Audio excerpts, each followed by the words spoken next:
Welcome to Grade 12 Mathematics. Today's lesson is an analytical geometry crash course. Analytical geometry connects algebra with geometry by using coordinates, gradients, distances, midpoints, and equations of lines. This lesson will revise the key skills you need for CAPS and the NSC mathematics examination. FutureAfricaMinds. Learn today, lead tomorrow. By the end of this lesson, you should be able to calculate gradients, find equations of straight lines, determine midpoints, and calculate distances between points. You should also be able to identify parallel and perpendicular lines, determine angles between lines, and solve analytical geometry examination questions confidently. Analytical geometry uses the Cartesian plane to study shapes, lines, and points. Each point is written as an ordered pair, x, y. The x value tells us the horizontal position, and the y value tells us the vertical position. By using coordinates, we can calculate lengths, gradients, equations, and geometric relationships accurately. The gradient of a line describes its steepness and direction. A positive gradient rises from left to right. A negative gradient falls from left to right. A horizontal line has a gradient of 0. A vertical line has an undefined gradient because division by 0 is not allowed. Gradient is one of the most important ideas in analytical geometry.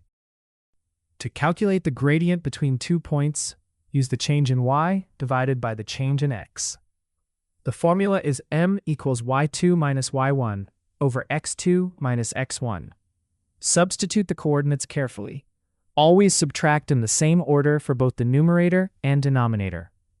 This prevents sign errors. The equation of a straight line is usually written as y equals mx plus c. Here, m represents the gradient, and c represents the y-intercept. The y-intercept is where the line cuts the y-axis. If you know the gradient and the intercept, you can write the equation of the line directly. To determine the equation of a line, you usually need the gradient and one point. Start with y equals mx plus c. Substitute the gradient and the coordinates of the point. Then solve for c. Once c is known, write the final equation in the form y equals mx plus c. The distance formula calculates the length between 2 points on the Cartesian plane. It comes from the Pythagorean theorem. The horizontal change and vertical change form the two shorter sides of a right triangle. The distance between the 2 points is the hypotenuse. Always square the differences, add them, and then take the square root. The midpoint is the point exactly halfway between 2 points. To find it, add the two x values and divide by 2. Then add the two y values and divide by 2. The midpoint formula is useful when questions ask for the center of a line segment, the center of a circle, or missing coordinates. Parallel lines have the same gradient. They never meet because they rise or fall at the same rate. If two lines are parallel, then m1 equals m2. In examination questions, this fact can help you find an unknown gradient, prove lines are parallel, or determine the equation of another line. Perpendicular lines meet at 90 degrees. Their gradients are negative reciprocals of each other.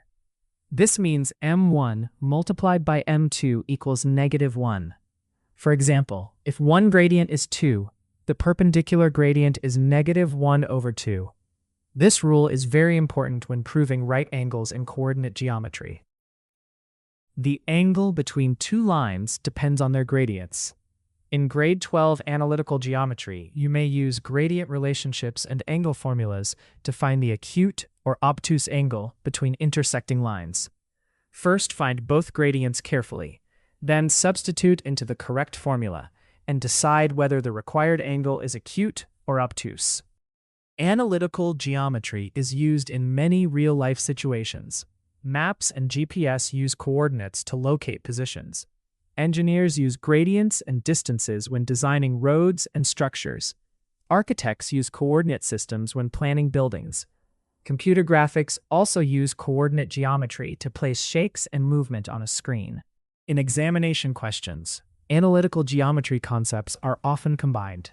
You may first calculate a gradient, then use it to find an equation of a line. You may also need distance, midpoint, and perpendicular gradients in the same question. Work step by step. Write down the formula before substituting values. A circle on the Cartesian plane has a center and a radius.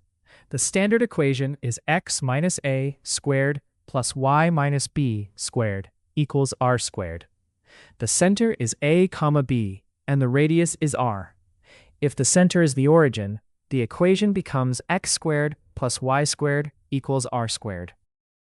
Common mistakes in analytical geometry include subtracting coordinates in the wrong order, using the wrong gradient sign, and confusing x values with y values. Learners also lose marks by not simplifying equations correctly. Always label your points clearly. Show substitutions neatly. A clear diagram can help prevent unnecessary mistakes. In a typical NSC question on gradients and equations of lines, start by identifying the given points. Calculate the gradient first. Then use y equals mx plus c, or the point gradient method, to find the equation. If the line is parallel or perpendicular to another line, use the gradient relationship before writing the final equation.